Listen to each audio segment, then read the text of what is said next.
In the immortal words of Dan Olson, aka Foldable Human, how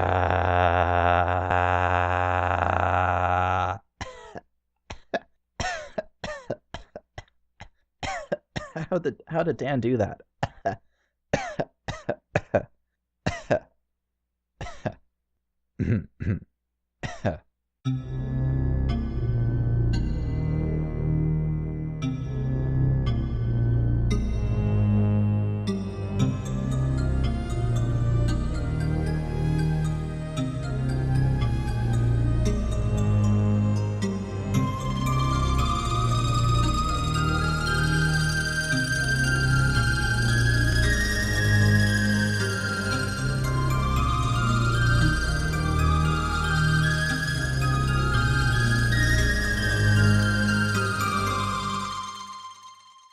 Hey everyone, my name is Jacob, but the trolls, they call me Snowflake.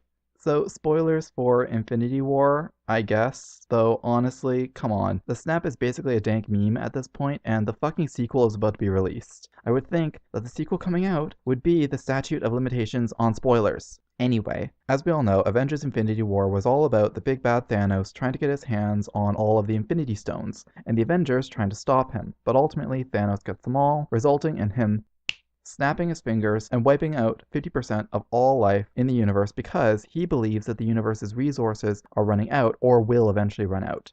Now, I'm not here to say how stupid or not the entire movie was. I honestly really don't care about that all that much. Avengers movies are just kind of middling at best, and I never really bothered with them to a large extent. I mean, not until they come on TV or something, and then I'm like, well, fine, yeah, sure, I'll watch it. But what I want to talk about is the absolute deluge of think pieces and indignant tweets which came out in the aftermath of the snap, talking about how stupid it was, saying how it didn't make any sense, poking holes in it, and not only was this frustrating because it was all anyone was talking about for like 2 entire weeks, but it's also frustrating because these takes are so close, really just so close to the actual significance of it all. Like, yeah, Thanos' plan doesn't make sense because genocidal fascist plans like this never make sense because fascism is stupid.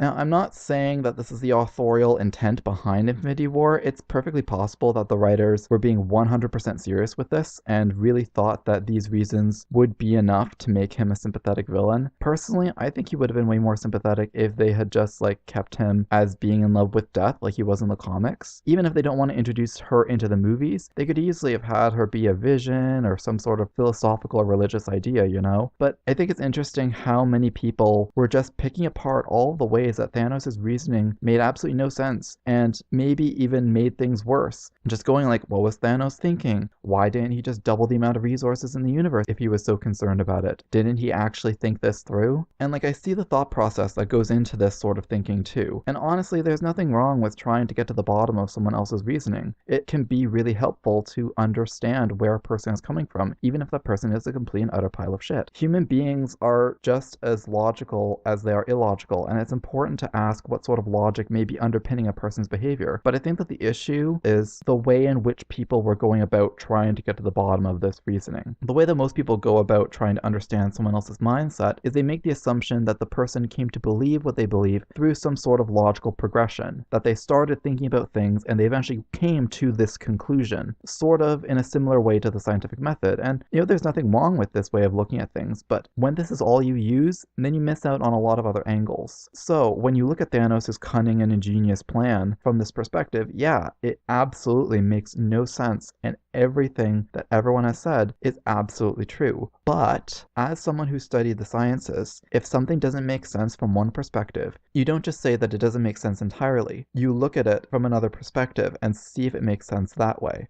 So, what other way do we need to look at it? Well, if it doesn't make sense that they arrived at this conclusion through logic, or at least through some sort of thought progression, how about looking at it from the opposite direction? What if Thanos wanted to kill half the universe, and he used the idea of running out of resources as a flimsy justification to obscure his true horrific intentions?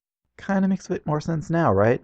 What if Thanos is just like all the other fascists that are out there right now, trying to disguise the same old bigotry and toxic impulses behind newly coined phrases and nicer sounding terms, or, saying that they only care about, I don't know, ethics and games journalism? What if he didn't come up with this claim about the universe being overpopulated through a logical progression? What if he came up with this claim as a way to explain and justify why he wanted to snap away 50% of all life in the universe? What if the belief that 50% of the universe needs to no longer exist came first and the logic came afterwards as a shield? But you may now be asking yourselves, what the fuck does any of this matter? It's a bad movie. Do you really need to analyze it like this? First of all, you underestimate my ability to fixate on pointless shit. But I also can't help but feel like I've seen this sort of flawed analysis before. Maybe I'm just seeing connections where there are none, but it seems to me that this way of trying to analyze the logic of those who seek to do horrible, horrible things for what they claim are virtuous reasons isn't all that uncommon in our society the way it is right now. It reminds me of the overpraised, overfatuous Christopher Hitchens saying that we should listen to Holocaust deniers because obviously they've put a lot of thought behind their conclusion.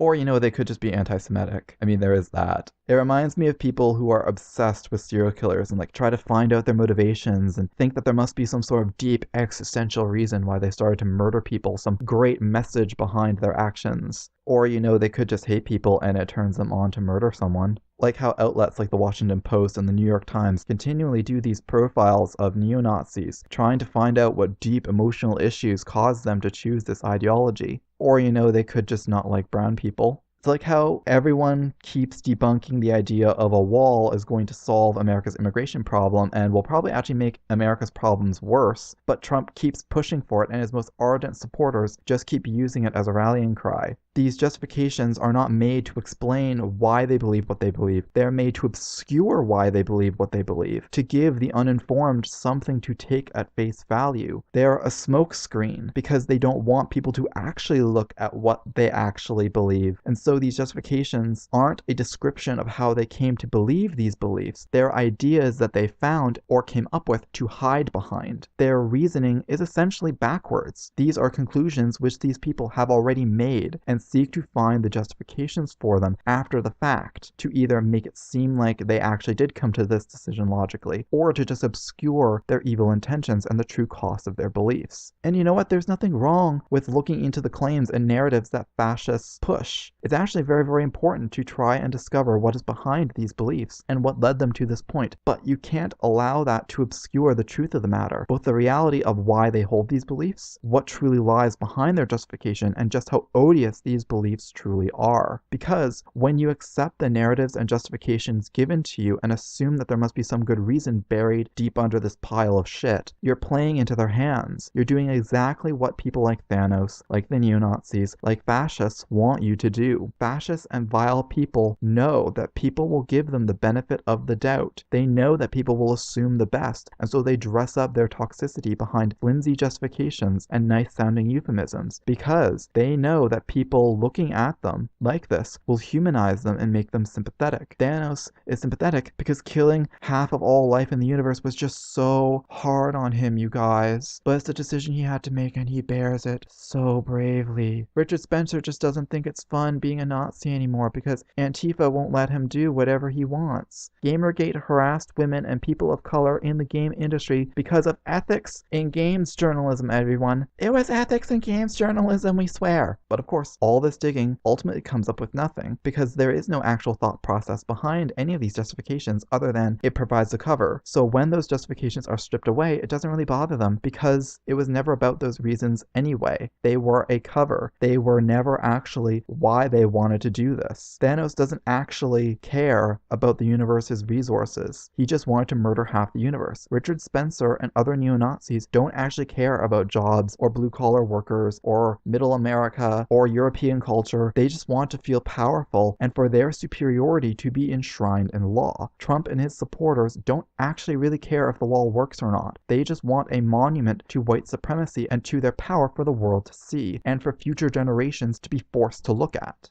So saying, well, this makes no sense, does very little to actually change anything because they already know that it doesn't make any sense. It was never about sense or logic. It was about the illusion of logic. You need to continue to the next step where you say, this doesn't make sense, so here's what actually lies beneath it. The fact that it doesn't make sense isn't a flaw in their logic. It is proof that their logic lies elsewhere. Now, disproving their justifications and proving the facts are important, and it's something that I think many of us have become very, very good at in recent years across the board, but we can't allow ourselves to only peel away the surface and leave it as it is, just shrug and say, well, they're just stupid, I guess. We need to continue to the next step and look at things from a different angle, because maybe they just let you think that they had logic behind their decisions in order to get you to disprove that instead of getting at their real intentions. And in fact, not following through with this debunking and just shrugging the logical off can actually help to insulate them further because it projects the idea of them being ignorant and not knowing what they're doing, as without autonomy and therefore not responsible for the beliefs they hold or for the consequences of what those beliefs will bring. We don't just need to expose them as illogical, we need to expose them as the fascists, the racists, the homophobes, and the transphobes, as the neo-Nazis, as the genocidal maniacs that they are. And we need to expose what they're really planning on doing because it's only then that we can actually confront them head on and put a stop to their plans for mass destruction